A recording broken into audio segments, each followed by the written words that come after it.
Buenas noches con todos. Eh, Habla el doctor Montalbán. Buenas noches, Vamos doctor. a continuar las clases programadas.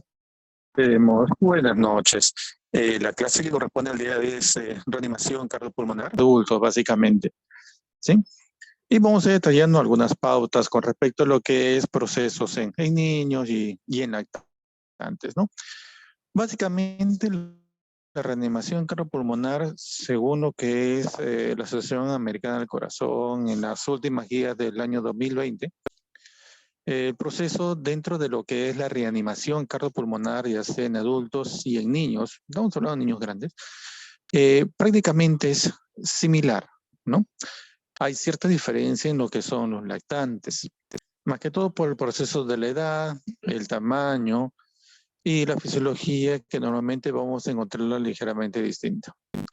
Vamos a poder tener en cuenta dentro de lo que son estas actividades un poco el poder recordar lo que hicimos la clase anterior, lo que es base, ya que ambas se ligan bastante dentro de lo que es el proceso de reanimación. ¿Sí? Si nosotros, por ejemplo, nos acordamos de base, obstrucción de vías aéreas por cuerpo extraño, tiene básicamente procesos que nosotros vamos a poder encontrar, ¿no? Dentro de ellos vamos a poder observar que básicamente tiene como finalidad, como objetivo el eliminar cuerpos extraños, ya sea de la vía respiratoria en adultos, niños o lactantes, ¿no? Esto para poder favorecer la ventilación y el paciente no caiga dentro de lo que es un proceso de hipoxia celular, como hemos visto anteriormente, ¿no? Entonces, el proceso de base tiene lo que son sus características, que incluso ya la hemos mencionado, pero que vamos a recordar en esta ocasión, ¿no? Vemos en la imagen lo que es el proceso de signo universal de alarma, ¿no? Que nos vamos a ir acordando, ¿no? Las manos directamente al cuello.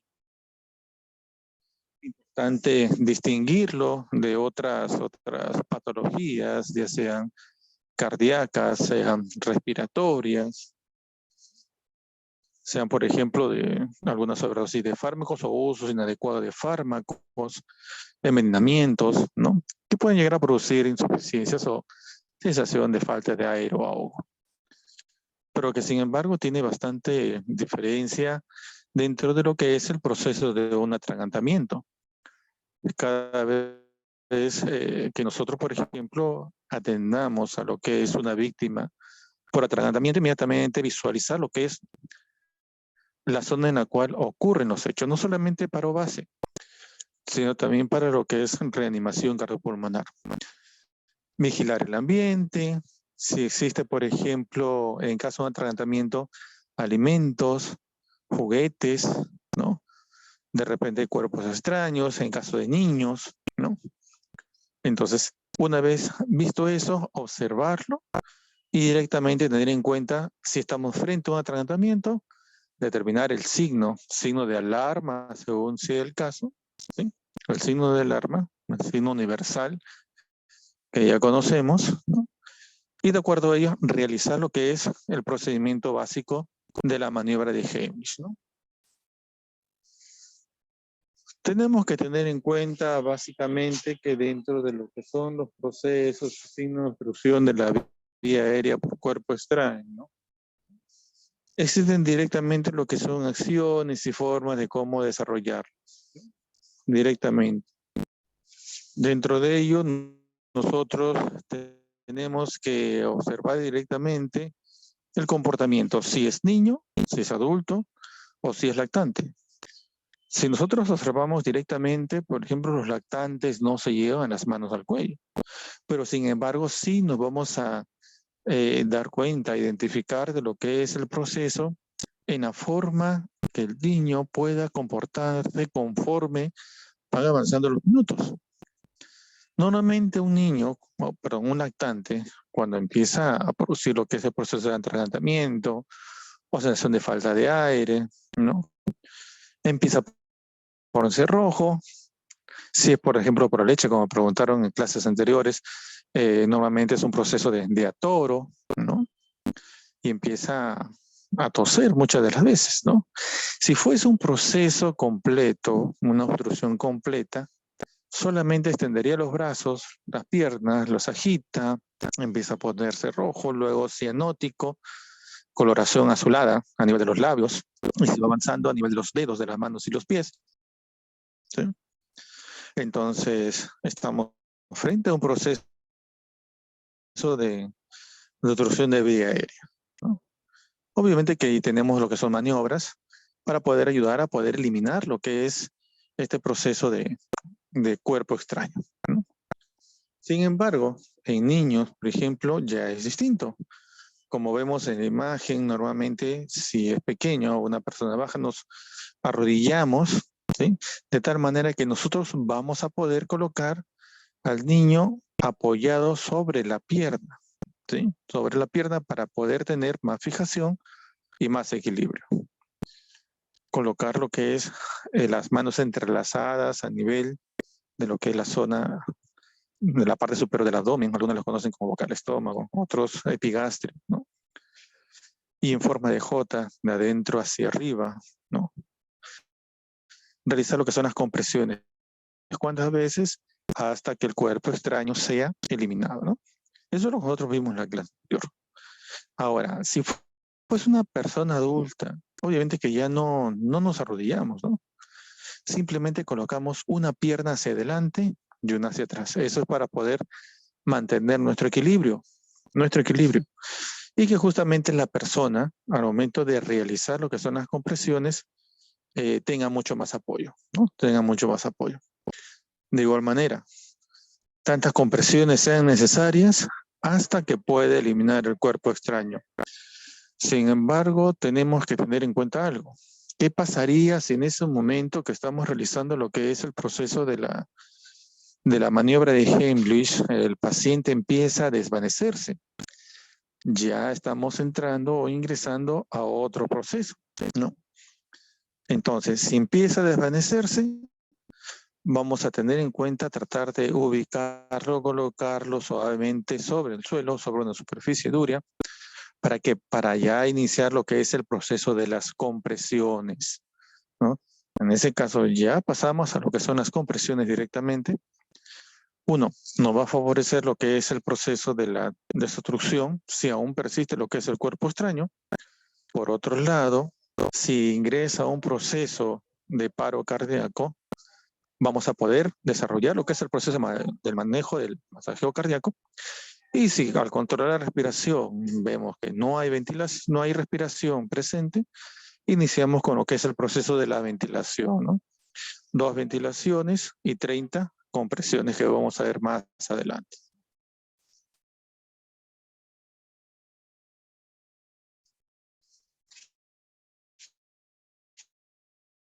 Como estaba mencionando, ¿no? Cuando que es el proceso de la maniobra de Heimlich, tener sobre todo bastante cuidado si es gestante o si estamos realizando lo que es la maniobra de Heimlich, ya no va a ser a nivel de la gestante, sería a nivel del tórax, ¿no? Y si fuese una persona bastante obesa, uno, por la extensión muchas veces las circunferencias del cuerpo, y tenemos brazos cortos, no vamos a poder rodearlo y mucho menos vamos a poder realizar lo que es la compresión de manera óptima. Entonces, en ocasiones se tiende al paciente o a la víctima sobre el suelo y se inicia lo que son las compresiones torácicas, solo compresiones torácicas, con la finalidad de que elimine el cuerpo extraño. Ahora, caso contrario, si el cuerpo es visible en la boca, se puede retirar de manera manual, ¿no? Con uno de los dedos en forma de gancho. Solo si es visible. Si no fuese visible, ¿qué sucedería? Si no fuese visible directamente, entonces no se tiene que realizar la extracción de manera manual, ya que se corre el riesgo de que se pueda introducir aún más lo que es el objeto o el cuerpo extraño dentro de lo que es la vía aérea y agravaríamos más sobre todo lo que es el proceso de la ventilación de nuestra víctima. como les menciono, ¿no? Observen ustedes la imagen. El proceso de las compresiones es a la altura del tórax, ¿no? A la altura del tórax. Ahora, si la paciente, por ejemplo, empieza a desvanecerse, tratar de ubicarla cómodamente sobre el suelo para poder iniciar lo que es sobre todo las compresiones. Por otro lado, como ya les iba mencionando, si son lactantes y el proceso del cuerpo extraño es visible, entonces se puede retirar de manera manual, ¿no? Con ayuda de uno de los dedos en forma de gancho. Pero si no es visible, simplemente no se realiza el procedimiento y ya mencioné por qué, ¿no? Porque simplemente se puede obstruir o mal la vía respiratoria empujando lo que es el cuerpo extraño e impidiendo lo que es el proceso de ventilación, ¿no? Existen sobre todo los procesos que nos van a permitir la desobstrucción de la vía aérea en un adulto o en un niño que no respira. Existen parámetros y existen indicaciones en un orden que nosotros debemos tener en cuenta. Si nosotros observamos y vemos a una persona, ya sea un niño, que se encuentra con una obstrucción de la vía aérea, lo primero que tenemos que hacer es pedir ayuda. ¿Por qué realizamos primariamente ese proceso? Porque normalmente, mientras nosotros estemos atendiendo a la víctima, directamente no debemos estar en otros procesos, ya sea tratando de llamar a alguien, ya sea tratando de llamar por celular, si es posible, pedir ayuda. En caso contrario, estuviésemos solos, solamente podemos realizarlo en esos casos y demorar lo mínimo posible. Lo permisible son 10 segundos, entre lo que llamamos, pedimos ayuda y solicitamos personal médico especializado, ¿no? Entonces, solo en esos casos realizamos lo que es la detención del procedimiento cuando tenemos una víctima y estamos solos con él. Pero si estamos frente a bastantes personas, que normalmente sucede, ¿no? Este tipo de víctimas o de casos, simplemente solicitamos ayuda y a la persona que se encuentre más cerca, ¿no? Más cerca, le damos la indicación que llame al 116 o al 106, obviamente después de atender a la paciente y después de ver si tiene algún signo o síntoma, ¿no? Que llame al 116, 106 y que traiga evidentemente un día, ¿no? Eso es para poder mantener todo el procedimiento activo sin perder mucho tiempo y reanimar al paciente de manera óptima, ¿no? Si es el caso, por ejemplo, de vía aérea, necesariamente se tiene que realizar lo que es el procedimiento. Primero, pedir ayuda, evaluar al paciente, realizar o iniciar lo que es la desobstrucción con la maniobra de Heimlich.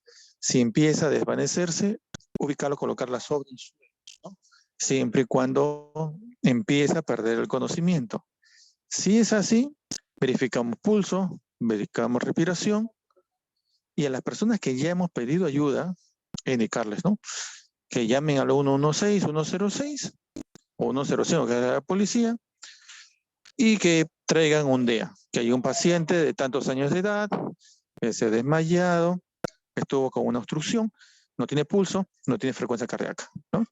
E inmediatamente, eso solamente 10 segundos, inmediatamente realizamos lo que es la reanimación cardiopulmonar. Son 30 compresiones y 2 ventilaciones de manera inmediata, ¿no? Y si dentro de lo que es el proceso, por ejemplo, nosotros observamos que de las compresiones empieza a visualizarse por la boca lo que es el cuerpo extraño, de repente está comiendo y hay un pedazo de pan, ¿no? Entonces lo podemos retirar con cuidado con uno de los dedos, ¿no? Pero si no es visible, no realizar el procedimiento, ¿no? Normalmente se recomienda, si ya estamos en un proceso de reanimación cardiopulmonar, ¿no?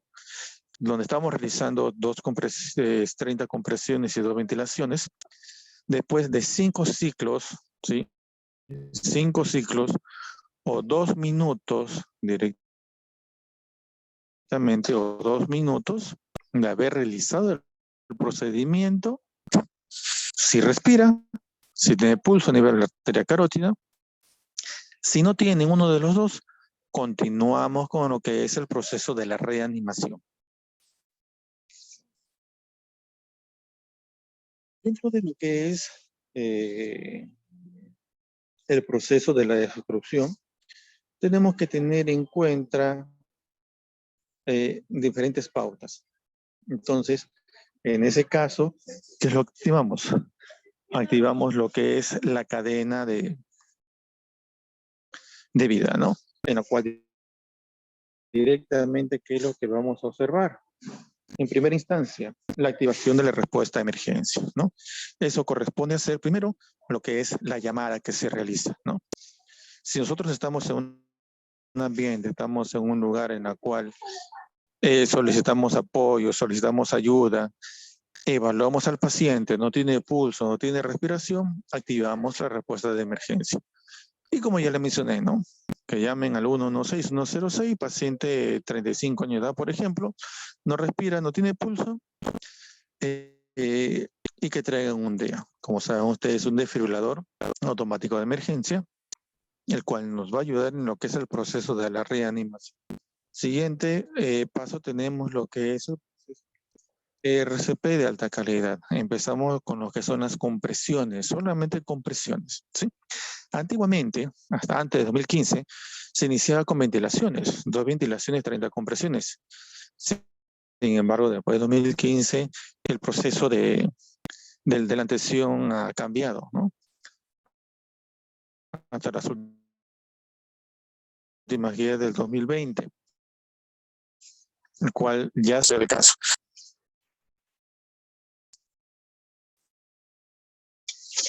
Como vemos, siguiente esquema, se realizan las ventilaciones eficaces cuando hay una obstrucción de vía aérea, ¿no? Entonces, si nosotros observamos que dentro de lo que es el proceso de las compresiones, el proceso de la exhalación, la expansión del tórax, es de manera normal, entonces no hay una obstrucción de vía aérea. O de repente se ha observado que se ha eliminado o se ha expulsado lo que es el cuerpo extraño. Entonces podemos iniciar con lo que es el proceso de las compresiones, perdón, de las ventilaciones, ¿no? Las cuales normalmente se realiza con lo que es un ambú o un resucitador manual. Si en caso no tenemos, tratar de continuar solo con las compresiones o de repente no somos capacitadores experimentados, continuar con las compresiones, solamente compresiones hasta que llegue el personal altamente capacitado. Dentro de lo que es el proceso de las acciones posteriores a la eliminación, tenemos que tener en cuenta primero, observar y tener la certeza de que el cuerpo extraño ya ha sido eliminado, ¿no? De repente se observó que se ha eliminado al momento de las compresiones o se ha podido retirar de manera manual lo que es el cuerpo. Siempre tenemos que tener en cuenta, aunque en algunas ocasiones no nos percatamos, pero sí al momento de observar la expansión del tórax y la exhalación del paciente o inhalación al momento de dejar que el tórax se expanda después de una compresión, ya nos cercioramos de que el cuerpo extraño ha sido eliminado o que ya no se encuentra. Como hemos visto, nosotros siempre dentro de lo que es el proceso de cualquier tipo de acción va a tener lo que es un proceso de recuperación la víctima, ¿no? Ahora, si en caso, por ejemplo, la víctima se ha recuperado después de la obstrucción, simplemente lo podemos ubicar y si está recostado, en posición de cúbito lateral, es decir, echarse de costadito, ¿no? Lo echamos de costado. De caso contrario, puede echarse un sofá o si está de pie sobre una silla. Eso para lo que es el proceso de reposo. Pero es muy diferente cuando ya se inicia lo que es la reanimación. Si el paciente, por ejemplo, después de eliminar la obstrucción a una víctima que no responde, procede como lo haría con cualquier víctima que no responde. Busque respuesta de nuevo, compruebe la ventilación y el pulso, confirme que alguien activó el sistema de respuesta de emergencia y realice la reanimación cardiopulmonar de alta calidad a la ventilación de rescate según resulte necesario, ¿no? Si, por ejemplo, tienen un paciente, le controlan lo que es el pulso, le controlan la respiración, no tiene uno de los dos, iniciamos con la reanimación, 30 compresiones, 2 ventilaciones. De caso contrario, si el paciente, por ejemplo, solamente tiene pulso, pero no tiene ventilación, iniciamos con las ventilaciones. 2 ventilaciones cada 6 segundos, ¿no? Cada 6 segundos. Si es, por ejemplo, en el caso de que tiene ventilación, pero no tiene pulso, entonces solamente continuamos con las compresiones. Eso lo vamos a ir observando más. ¿Okay? Bueno, es el caso de un lactante. Normalmente, ¿qué es lo que hacemos? Como ya nos acordamos, ¿no? Si el lactante, por ejemplo, tiene una obstrucción de la vía aérea, una obstrucción completa, si es una obstrucción parcial en la cual el niño empieza a toser, estimularle a que tosa, estimularle a que tosa. No es necesario realizar lo que es este tipo de maniobras, porque él va a poder eliminarlo.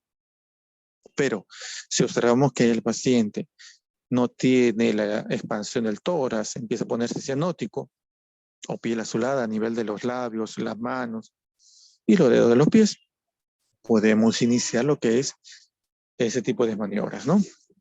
Colocamos nuestra mano, la mano no dominante a la altura del cuello y la mandíbula del niño, ¿sí? O del lactante, nuestro antebrazo sobre nuestro muslo y realizar golpes sucesivos, ¿no? 5 golpes a nivel de la espalda, entre ambas escápulas, en el medio de la espalda. Todo, si ustedes observan la imagen, tiene que estar en dirección hacia abajo, de manera inclinada, la cabecita más abajo del tórax, ya que incluso lo que es el proceso de gravedad también nos estaría ayudando en ese proceso. Luego de realizar lo que es esa maniobra, si aún persiste, damos la vuelta al bebito, al lactante, colocando y siempre sujetando la cabeza y el cuello en esta zona de la nuca, básicamente, su espalda sobre nuestro antebrazo y el mismo sobre el muslo, y realizar compresiones sobre el esternón. Exactamente, imagínense lo que es una línea de tetilla, o de mama, del lactante y en el punto medio. Ahí realizamos con 2 dedos las compresiones, ¿no? Normalmente las compresiones tienen que ser una profundidad de hasta unos 4 centímetros, ¿no? 4 centímetros.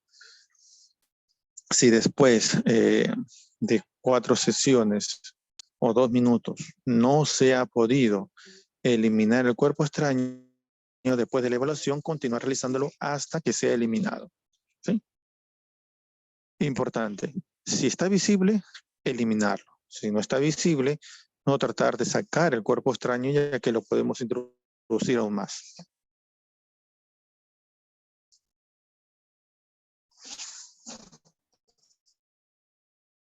Muy bien.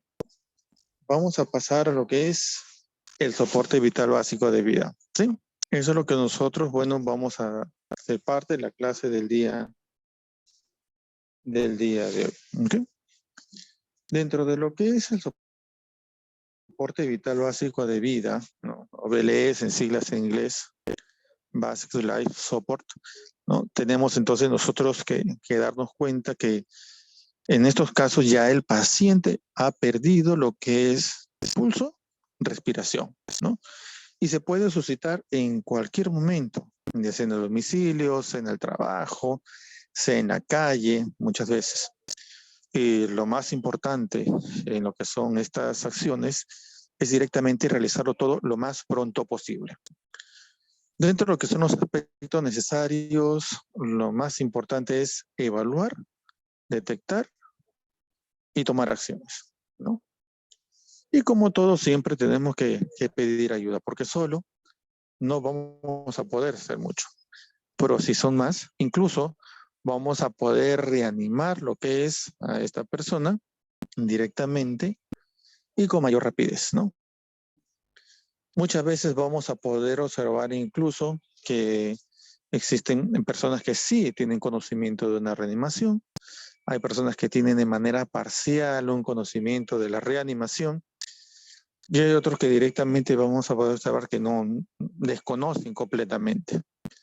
Entonces, lo que nosotros debemos de tener en cuenta en estos casos es el poder reanimar a un paciente o brindarle todo el apoyo necesario hasta que llegue lo que es el personal necesariamente calificado. Dentro de lo que es la descripción general, ya la mencioné, puede ocurrir en cualquier sitio, pero normalmente donde más sucede es en el domicilio, ¿no? Es el domicilio. Se considera un proceso de emergencia, sí, porque está en riesgo la vida del paciente. Como ya vimos anteriormente, en lo que es emergencias y urgencias, en los casos, un caso de emergencia es en donde necesariamente la vida del paciente se encuentra en riesgo, se encuentra en riesgo.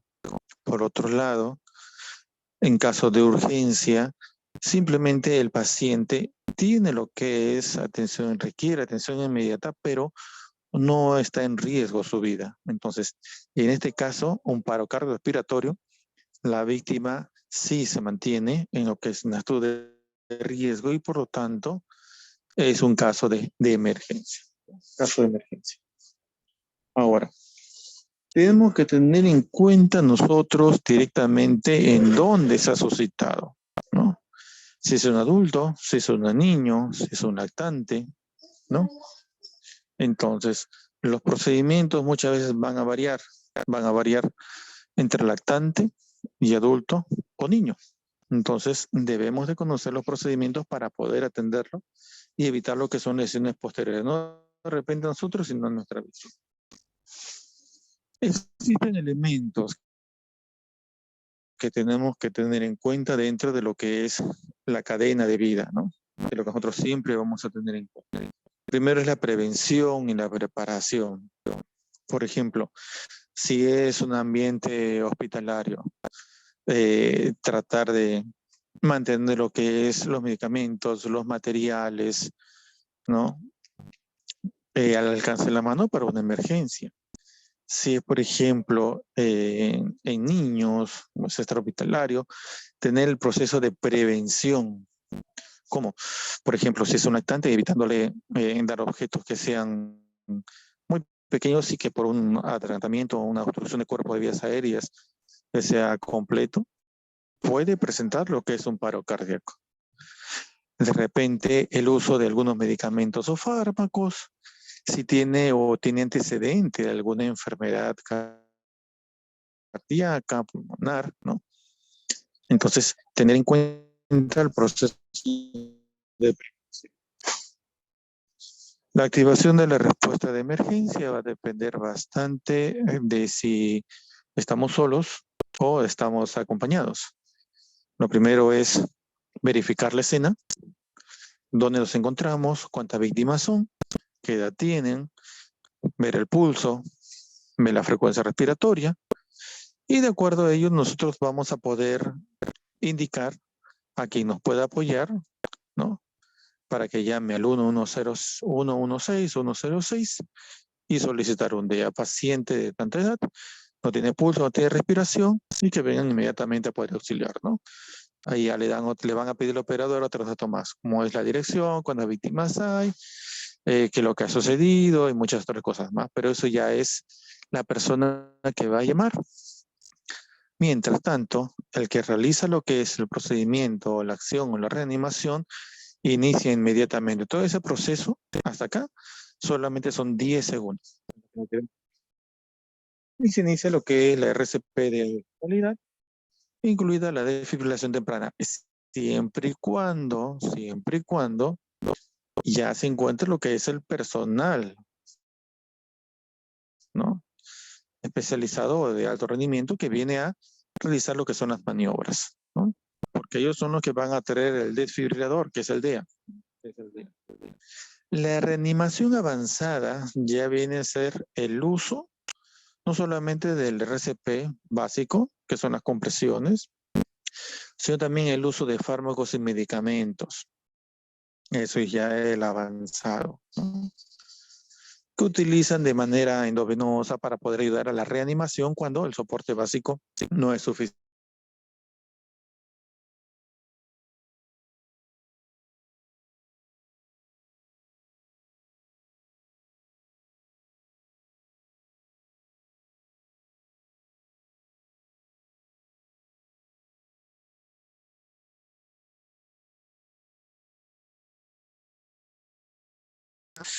Entonces, parte de lo que nosotros vamos a ir observando y teniendo en cuenta que si nosotros tenemos conocimientos básicos, solamente realizar lo que es la compresión, hasta que llegue lo que es personal de alto rendimiento y que pueda continuar con la reanimación.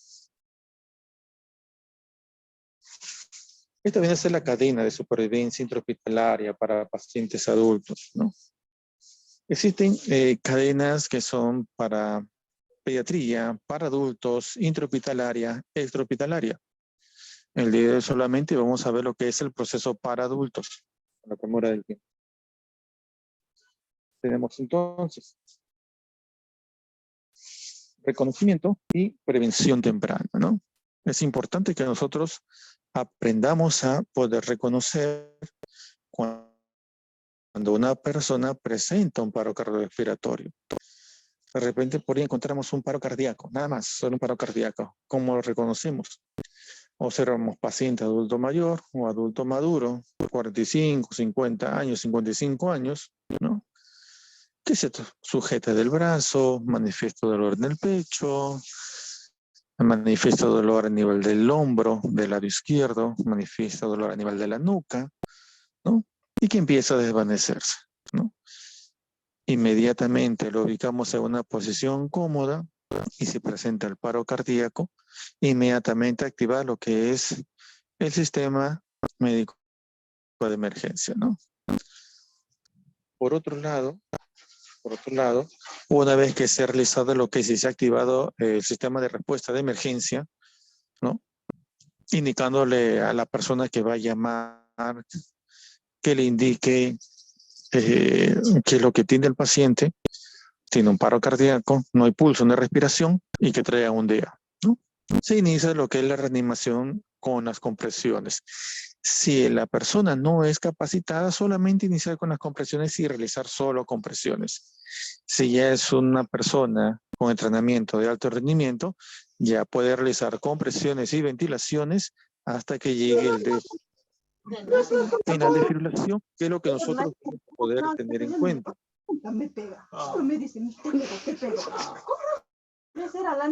En la desfibrilación, básicamente, nosotros vamos a poder observar, ¿no?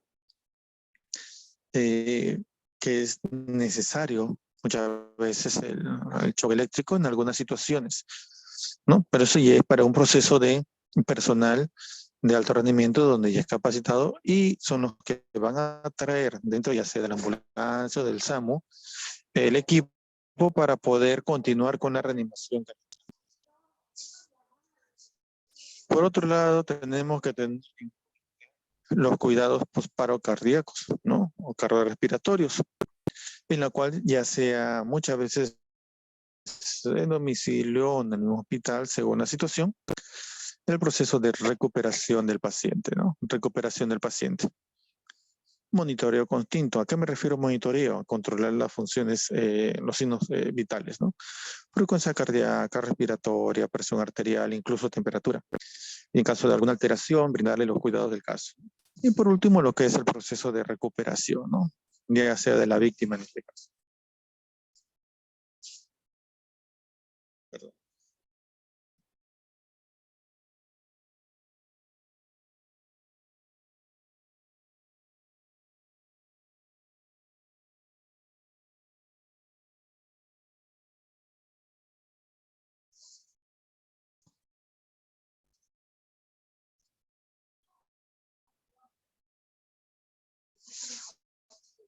Muy bien.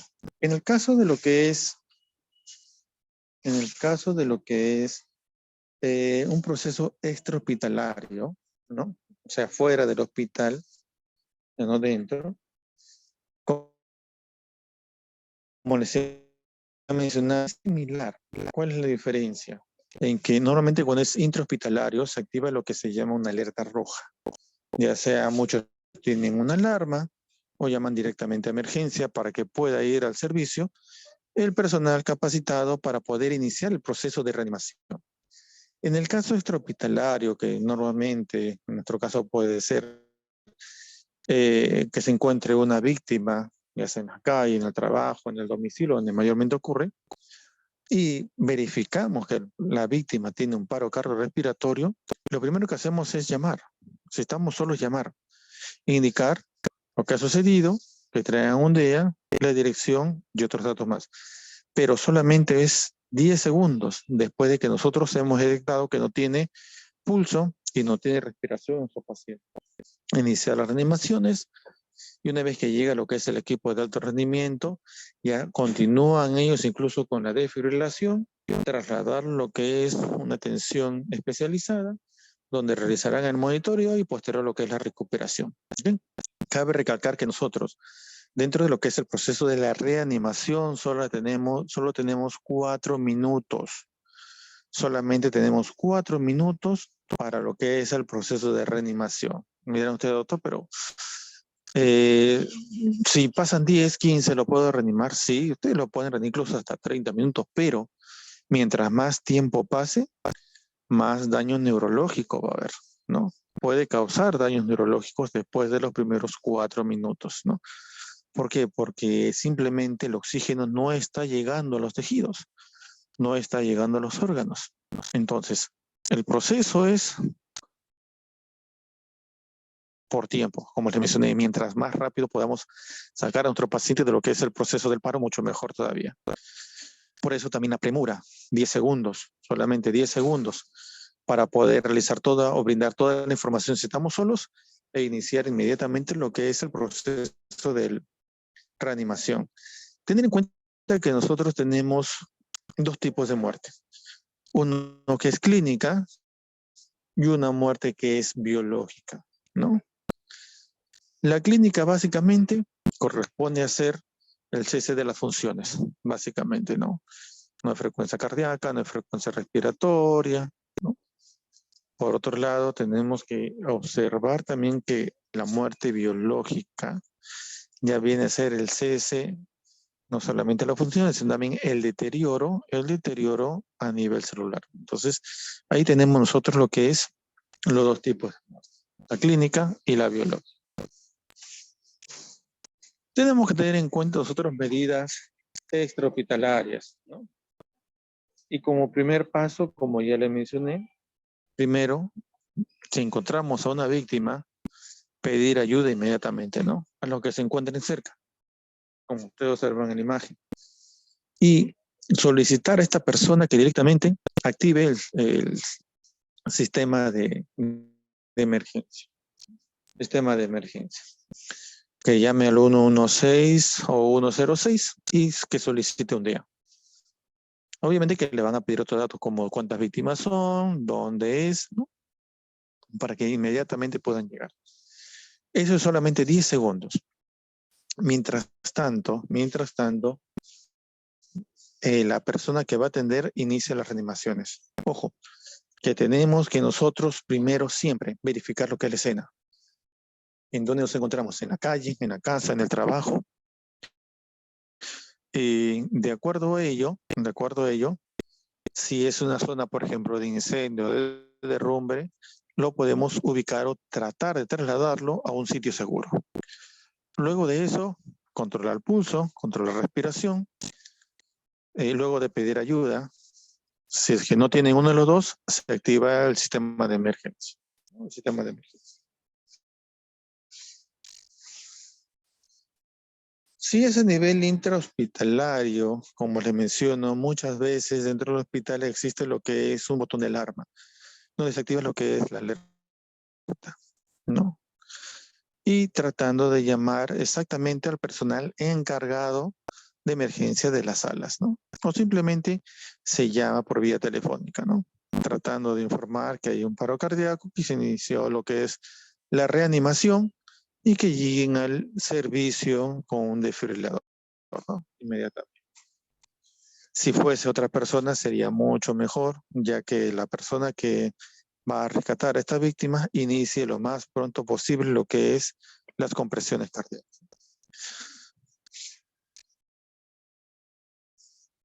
En el soporte vital para adultos, debemos tener en cuenta que cualquier persona puede ser un reanimador, ¿no? Cualquier persona, todos tienen la capacidad de poder reanimar a una persona. un reanimador que está solo y que tiene un entrenamiento limitado o que tiene entrenamiento, pero su equipo es limitado, puede realizar el RCP usando solo las manos, ¿no? Un reanimador con entrenamiento puede hacer una reanimación cardiopulmonar de 30 por 2. ¿A qué se refiere esto? Yo, por ejemplo, de repente una persona X tiene un entrenamiento limitado, ¿no? Conocimientos básicos de una reanimación. Al decir que solamente utilizar las manos, quiere decir que solamente va a realizar compresiones torácicas. Ya se activó el sistema de emergencia, ¿no? E iniciamos las compresiones. Y continuar con las compresiones hasta que llegue el personal indicado. Pero si es ya una persona de entrenamiento y está solo, puede realizar compresiones y ventilaciones, ¿no? Directamente. Hay una gran diferencia, porque una persona con entrenamiento va a saber la profundidad de las compresiones, va a saber cuántas compresiones por minuto, que normalmente tienen que ser hasta 120, cuántas respiraciones, que es cada 6 segundos. Entonces, ahí es donde nosotros vamos a poder encontrar la diferencia. Por eso, dentro de lo que es el proceso de una reanimación por un solo personal que sea básico, vamos a poder encontrar que solamente va a utilizar lo que son las manos, es decir, solamente realiza las compresiones. Por otro lado, tenemos acá lo que son algunos ejemplos de soporte básico para adultos y que debemos de tener en cuenta. En el RCP usando solo las manos, un solo reanimador que tiene poco entrenamiento, como ya les mencioné, solamente podría realizar compresiones hasta que pueda llegar lo que es la ayuda, ¿no? Hasta que llegue lo que es el soporte médico o de alto rendimiento, ya sea con un desfibrilador, ¿no? Para que pueda continuar con la reanimación. Por otro lado, ¿no? Por ejemplo, un policía que haya recibido entrenamiento, ¿no? Ya puede realizar lo que son compresiones, ¿no? Compresiones y ventilaciones, en lo que es un margen de 30 compresiones por 2 ventilaciones, ¿no? Como ya la mencioné, después de cinco sesiones o 2 minutos, se puede reevaluar, ¿no? Se controla el pulso, se controla la respiración y si continúa con el cese de estos dos, continuar con lo que es la reanimación. En caso contrario, cuando es un equipo de alto rendimiento, normalmente ya cuando llega lo que es la ayuda, después de haber llamado al sistema de respuesta de emergencia, muchas veces vienen 2 o 3, los cuales van a poder facilitar el proceso de atención a la víctima, ¿no? El primero, muchas veces, hace las compresiones, empieza a hacer las compresiones torácicas. El segundo se encarga de las ventilaciones directamente, ¿no? Y darle soporte de ventilación de aire y oxígeno al paciente. Y el tercero se encarga de utilizar lo que es el desfibrilador automático de emergencia, ¿no? Cabe recalcar que dentro de lo que es este proceso de las compresiones muchas veces no es muy sencillo, ¿no? No es muy sencillo. Entonces, muchas veces el personal tiene que cansarse. Unas buenas compresiones tienen que hacerse con una profundidad de 5 centímetros, en un adulto, de 5 centímetros. Y tiene que hacerse al menos hasta 120 compresiones en un minuto. Que muchas veces un buen capacitador, casi no llega a esa cantidad, ¿no? Imagínense, después de 2 minutos de estar realizando las compresiones, muchas veces el personal se cansa. Entonces, ¿pueden reemplazarse? Sí, el personal es posible que de repente esté en ventilación, pase a lo que son las compresiones. Y de las compresiones pase a lo que es el DEA. Y el que está en DEA pasa a lo que es ventilación, ¿no? Y eso también es de manera rápida. Eso tiene que ser en 10 segundos, ¿no? En 10 segundos. Ahora, ¿en qué momento se hace? Después de los 5 ciclos o 2 minutos en el cual se evalúa al paciente. Y de igual manera, tiene que ser bastante rápido. Como lo voy a mencionar, solamente tienen un tiempo de 10 segundos para poder realizar ese. Acá les tengo un algoritmo de lo que nosotros vamos a poder tener en cuenta dentro de lo que es el proceso de la reanimación, ¿no? Primero se confirma lo que es la seguridad de la escena, como ya le mencioné, dentro de lo que es el proceso de la escena, si está en un derrumbe, de repente está en un incendio directamente, tratar de verificar, tratar de sacarlo del lugar para poder ubicarlo en una zona segura, ¿no? Lo primero que tenemos que observar es si la víctima responde, ¿no? Llamarlo, ¿no? Señor, ¿se siente bien? Si no responde, ¿no? Pedir ayuda en voz alta a las personas que se encuentran cerca, ¿sí? Y que activen el sistema de respuesta de emergencia, ¿no? Y llamar inmediatamente, ¿no? No tiene pulso, no tiene respiración, entonces que llamen al 116, 106 y que traigan un DEA, ¿no? Lo más pronto posible. Por otro lado, comprobar si la víctima no respira o solo jadea o boquea. Es decir, jadear o boquear tiene respiraciones muy débiles o profundas y muy espaciadas o con cierto sonido de quejido que no se consideran respiración, no se consideran como respiración. Eso comprueba lo que es el pulso a nivel de la carótida, que ya vimos cuando hicimos funciones vitales, ¿no? A nivel del cuello. Y se detecta el pulso con certeza al cabo de 10 segundos. Entonces, tenemos nosotros que viabilizar. Solamente todo ese proceso dura 10 segundos. Ahora, ¿qué nos dice? Si la respiración es normal y se detecta pulso, controlar hasta que lleguen los reanimadores de emergencia. ¿Por qué tener que seguir controlando? Porque en cualquier momento, de acuerdo a la condición del paciente, se detiene.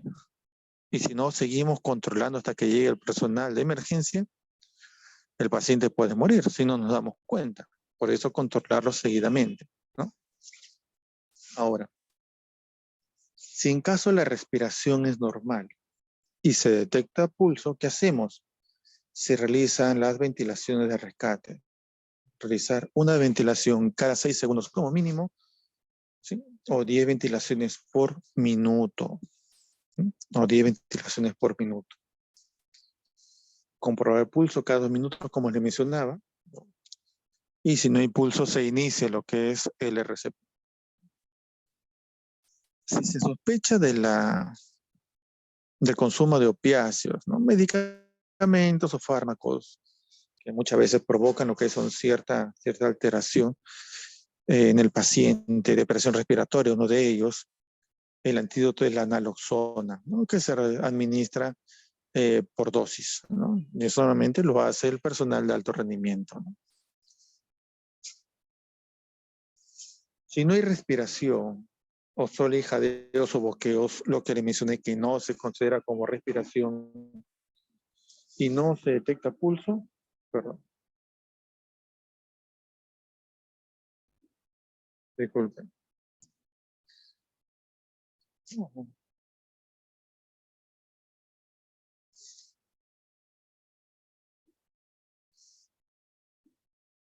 Iniciamos lo que es el RCP. Como ya le mencioné, lo que es el jadeo, lo que es de repente el boqueo, no se considera como respiración. Entonces una respiración de repente espaciada, abriendo la boca. Respira por la boca una vez y de ya no respira, cuentan 1 o 2 segundos, recién otra respiración. Respira otra vez por la boca, ese es un boqueo. Y si de repente respira haciendo sonido al momento de la exhalación, tampoco se considera como una respiración propiamente dicha. Ahora, si se controla el pulso, respiración y no encontramos, se inicia lo que es la reanimación cardiopulmonar, ¿no? 30 compresiones y 2 ventilaciones. Y se utiliza el DEA tan pronto sea posible, ¿no? Normalmente lo que es el proceso del DEA es después de la compresión o la desfibrilación. De repente en algún momento se han visto en la película, se dice, no, está con un paro cardíaco y directamente le colocan las paletas y lo desfibrilan, ¿no? Le pasan corriente. Ya, no es que en un paro se realice lo que es la desfibrilación, se realiza lo que son las compresiones, las paletas se colocan muchas veces, o los parches, normalmente utilizamos parches a veces, ¿para qué? Para que el equipo pueda percibir la fibrilación, que es un ritmo del corazón. No es, no es normal, pero lo encontramos. Después de que nosotros realizamos las compresiones, el equipo o el aparato lo reconoce y empieza el mismo aparato a realizar lo que es el proceso de reconocimiento, indicaciones de retirarnos porque van a hacer lo que es la descarga y realiza la descarga solamente en fibrilación. ¿Sí? O de repente el paciente tiene una frecuencia cardíaca muy acelerada, una taquicardia, ¿no? En esos casos, pero el aparato lo percibe, ¿no?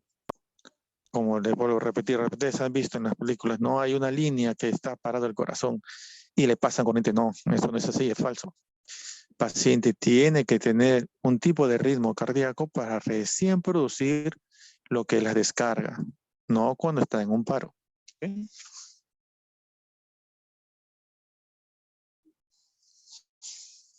Por otro lado, tenemos que tener en cuenta evaluar a la víctima si respira normal y tiene pulso, ¿no? De acuerdo a ello, ya nos da la información para poder saber qué acciones tomar. Como saben ustedes, si el paciente ya respira y tiene pulso, lo ubicamos en una posición de reposo o de descanso hasta que llegue el personal especializado, ¿no? En posición de cúbito lateral o de costado, ¿no? Normalmente el proceso, como les iba mencionando, de atención al paciente, siempre se debe iniciar lo que es la reanimación lo más pronto posible, ¿no? Se evalúa la respiración al mismo tiempo que comprueba el pulso. Como lo hacemos, la respiración, simplemente observamos lo que es el tórax, si se eleva o desciende. Entonces sabemos que está respirando. O simplemente se percibe con la mejilla lo que es la exhalación del paciente. Mientras nosotros nos acercamos con la mejilla a la exhalación del paciente mirando hacia el tórax, colocamos nuestra mano a nivel de lo que es el pulso, a nivel del cuello, y percibimos simultáneamente lo que es el pulso carotidio. ¿Eso es para qué? Para poder disminuir el tiempo de espera antes de iniciar la reanimación cardiopulmonar, ¿no? Y justamente nos dan lo que es un límite de tiempo, 5 segundos como mínimo y 10 segundos como máximo. En la ventilación no debe tardar más de 10 segundos para ver si el tórax de la víctima se eleva o desciende, ¿no? Si está ventilando, se debe monitorear a la víctima hasta que llegue más asistencia, más personal. Si la víctima no ventila, jadea o boquea, iniciar lo que son las ventilaciones, ¿no? Iniciar lo que son las ventilaciones.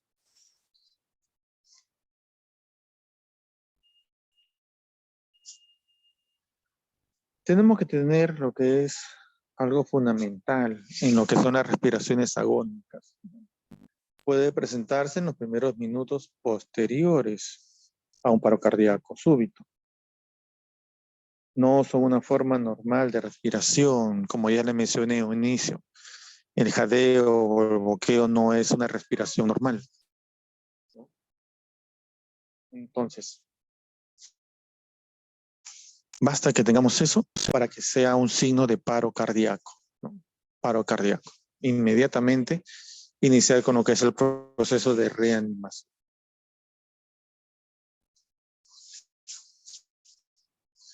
Para comprobar lo que es el pulso carotidio, ¿no?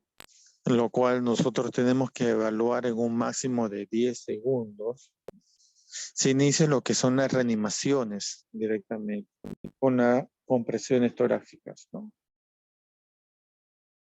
Básicamente, con 2 o 3 dedos, el índice y el medio, se localiza la tráquea y en el lado más cercano a usted, no es en el lado contrario. Si yo estoy hacia el lado derecho del paciente, buscaré hacia el lado derecho del cuello del paciente. Si estoy hacia el lado izquierdo, lo buscaré hacia el lado izquierdo del paciente. Es hacia el mismo lado. Se desliza los dedos en el surco ubicado entre la tráquea y los músculos en la parte lateral del cuello, donde puede sentirse el pulso carotidio, ¿no? Justamente en el ángulo de la tráquea, Y hay un músculo ahí que va de la mandíbula hasta la parte del pecho, es el esternocleidomastoideo. Hay un ángulo ahí, y en ese ángulo es donde se realiza lo que es la presión, como se observa en la figura.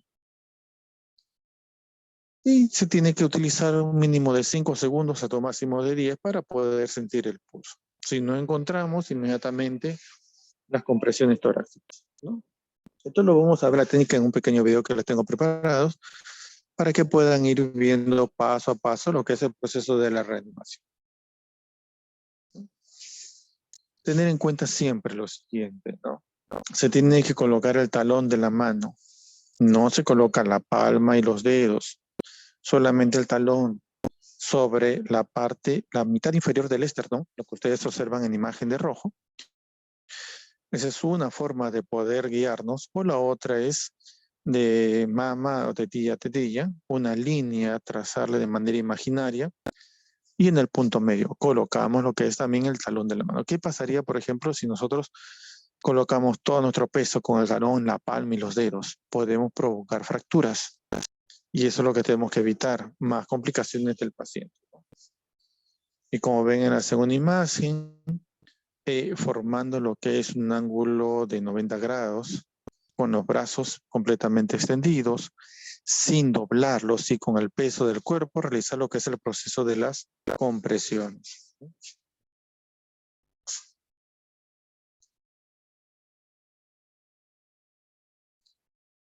Conceptos fundamentales, ¿no? Siempre se va a utilizar lo que es la relación de 30-2, ¿sí? Tanto en adultos como en niños, ¿sí? En adultos como en niños, con una profundidad de hasta unos 5 centímetros. En lactantes es diferente, 15 compresiones, 2 ventilaciones. Es la mitad, 15 compresiones, 2 ventilaciones, y la profundidad es de hasta 4 centímetros. ¿Okay? Las compresiones tienen que ser al menos de 100 hasta 120 por minuto. Y siempre, cada vez que se hace lo que son las compresiones, posterior a esta, permitir lo que es la expansión del mismo, ¿sí? Es importante también tener en cuenta las interrupciones entre cada procedimiento.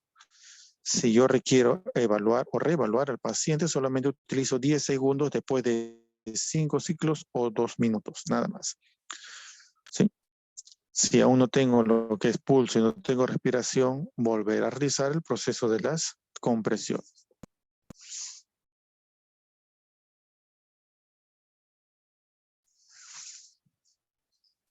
Para lo que es las ventilaciones, tengo que tener importancia lo que es el proceso de la permeabilización de la vía aérea. Y para ello, como ustedes observan en la imagen, nosotros básicamente tenemos 2 tipos de procedimientos.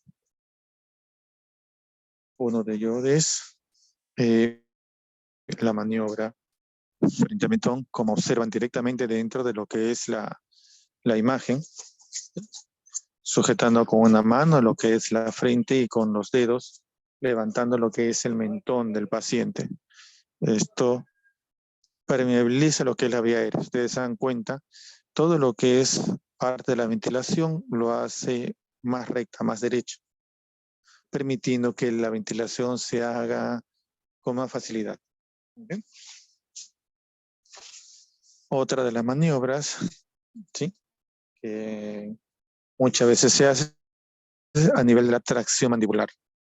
Se coloca lo que es las manos, ¿sí?, a ambos lados del rostro del paciente, colocando los dedos a nivel del ángulo de la mandíbula y con el dedo pulgar a la altura de la comisura, de tal manera que hiperextendemos o llevamos hacia atrás o extendemos la cabeza.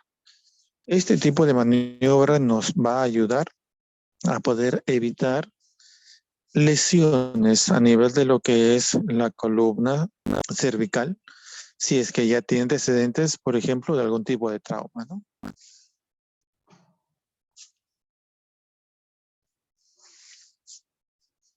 Importante.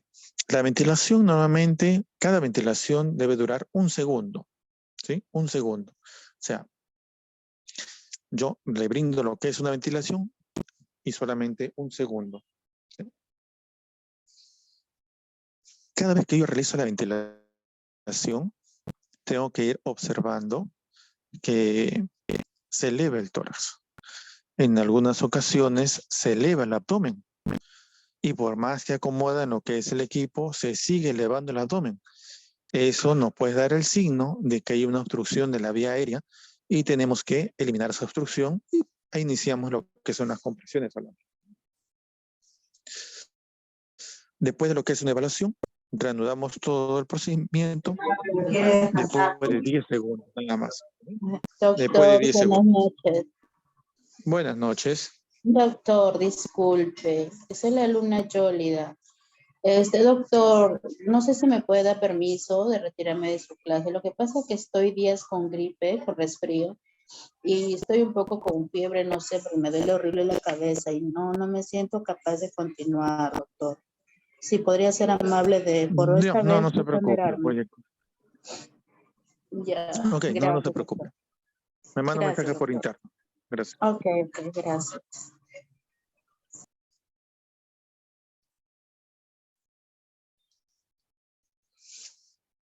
Muy bien. Entonces, tenemos que tener lo que son estos conceptos fundamentales, ¿no? Normalmente nosotros, por ejemplo, inhalamos lo que es el oxígeno ambiental que tiene un 21%, ¿sí? 21% del 100% del aire que respiramos, 21% es oxígeno, ¿sí? En cada ventilación que hacemos nosotros, cada vez que nosotros le brindamos lo que es ventilación al paciente o aire al paciente, le estamos dando un 17% de oxígeno. Ahora, de repente es un familiar, le estamos brindando lo que es la ventilación boca a boca, ¿sí? Boca a boca. Ustedes dirán, doctor, pero nosotros eliminamos CO2, ¿no? Eso siempre desde el colegio nos han enseñado, ¿no? Inhalamos oxígeno y eliminamos CO2. Claro, pero nosotros a nivel de la vía aérea tenemos lo que se llama un espacio muerto, ¿sí? ¿Qué quiere decir? Ese espacio muerto contiene aire con oxígeno que nosotros no utilizamos o que no participa en el intercambio gaseoso. Y es lo que nosotros le vamos a brindar a este paciente. Y que normalmente contiene un 17% de oxígeno, suficiente para lo que es el proceso de la reanimación de nuestra víctima, ¿sí? Entonces, no es que le estemos brindando CO2, sino simplemente nosotros le estamos brindando oxígeno del espacio muerto que tenemos y que es un porcentaje del 17%, no se olviden, 17%, y que dentro de lo que son estos parámetros es suficiente para el proceso de la reanimación. Muy bien, jóvenes, les voy a pasar lo que es un pequeño video con respecto a lo que es la clase del día de hoy. Van a ir observándolo y después realizamos lo que es la replicación.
Un momento, por favor.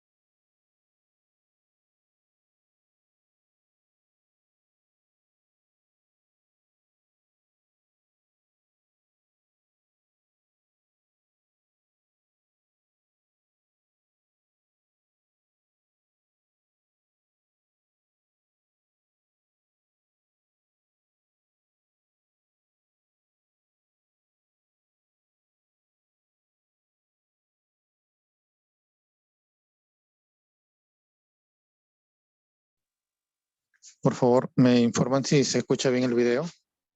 No se escucha, doctor. Gracias.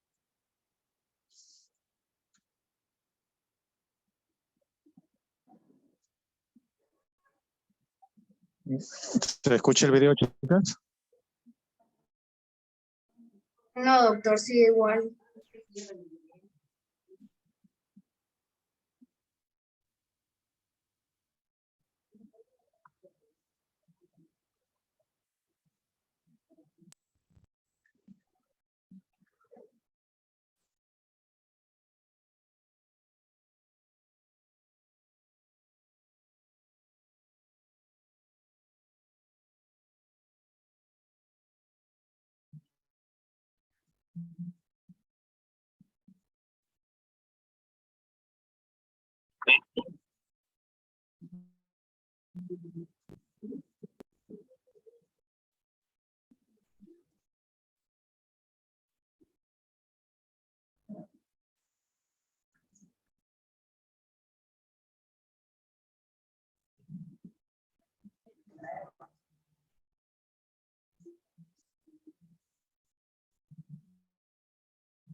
Doctor, no se escucha.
Muy bien, jóvenes. En la plataforma estoy colocando los videos de OVASI y el video de RCP que hemos estado revisando lo que son estos días, ¿sí? Además, también les he dejado lo que es un video donde ustedes van a observar lo que son errores en ese video, lo que corresponde a reanimación, básicamente, ¿sí? Y van a hacer un breve comentario en la plataforma que ya está aperturada, ¿sí? Para que puedan tener su nota de lo que es de esta semana, ¿ok? Voy a pasar lista más bien. Estén atentos, por favor.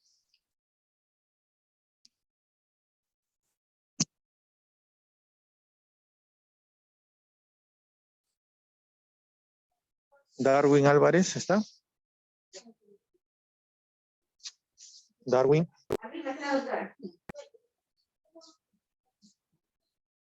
No está Darwin. Lady Diana Araujo.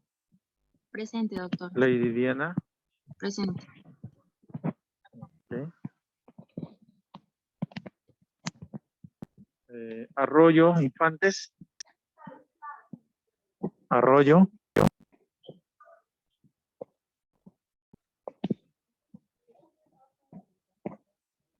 Chamorro Muñoz. Chamorro.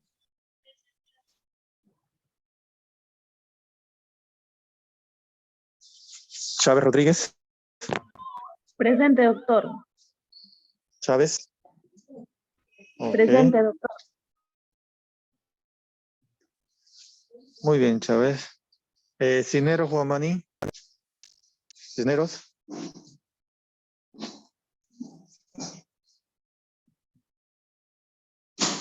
Flores Monroy. Flores Monroy.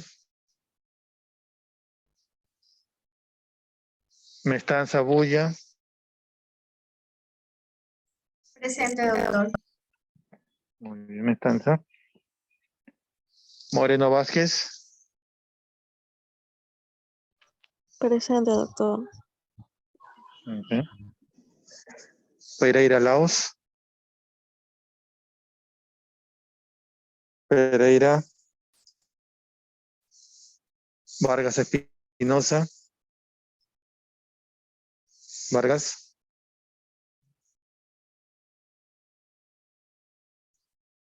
Muy bien. Nos quedamos hasta acá por el día de hoy, ¿sí? Para que puedan ir a su break y continuar con sus clases. Cualquier cosa me pueden ir escribiendo por interno. Si tienen alguna duda, alguna pregunta, la plataforma sigue recibiendo lo que son sus trabajos, así que si les falta alguno, pueden ir avanzando entre manos para poder subir las notas. ¿Okay? Doctor, Muy bien, buenas chicas. noches. Sería todo por el día de Disculpe, hoy. Buenas noches. Dime, ¿no me llamó la lista, Quiroz? ¿cuál es? Quirós. A ver, déjame ver.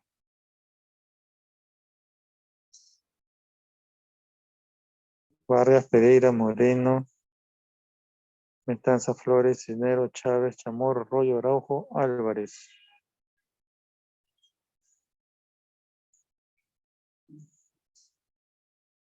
Mándame un mensaje por interno para poder tenerte al tanto, porque no te tengo esta vez en la lista. Tengo Vargas Espinosa, Pereira Laos, Moreno Vázquez, Mestanza Bulla, Flores Monroy, Cisneros Guamaní, Chávez Rodríguez, Chamorro Muñoz, Arroyo Infantes, Araujo, Álvarez. Profe, le están escribiendo en el chat. Ya.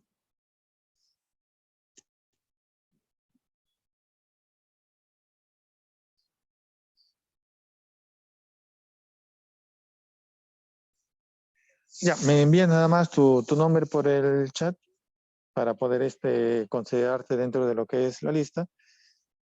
Y de ya revisamos lo que es el proceso con sistemas, ¿ok? No te preocupes.